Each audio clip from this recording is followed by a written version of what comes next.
আপনার হচ্ছে গতকাল সন্ধ্যার সময় যে আসলে বাদরা বাজারে যে নাগরপুর টাঙ্গাইলে যে পাটের গোডাউনে আগুন ধরে, সেই আগুনের আমরা ভিডিও লাইভ করতে সক্ষম হয়েছিলাম, আপনাদের দেখানোর চেষ্টা করতেছিলাম।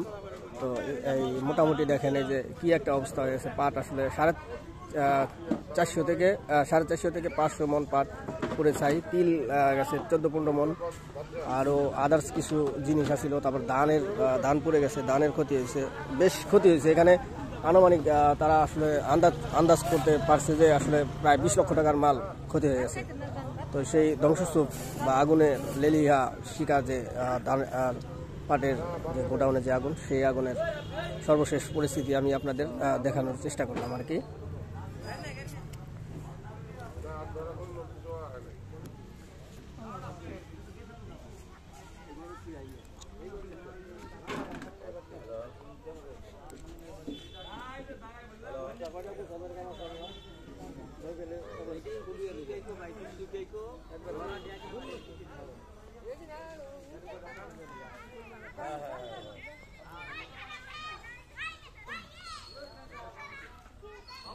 তো ঠিক আছে প্রিয় বন্ধুরা, সকলে ভালো থাকবেন। আর এই যারা আসলে ক্ষতিগ্রস্ত হয়েছে তাদের সবার জন্য দোয়া আশীর্বাদ করবেন, তারা যেন ঘুরে দাঁড়াতে পারে। সবাই ভালো থাকবেন, আপনাদের জন্য শুভকামনা রইল। বাদরা বাজার থেকে বিদায় নিলাম, আল্লাহ হাফেজ।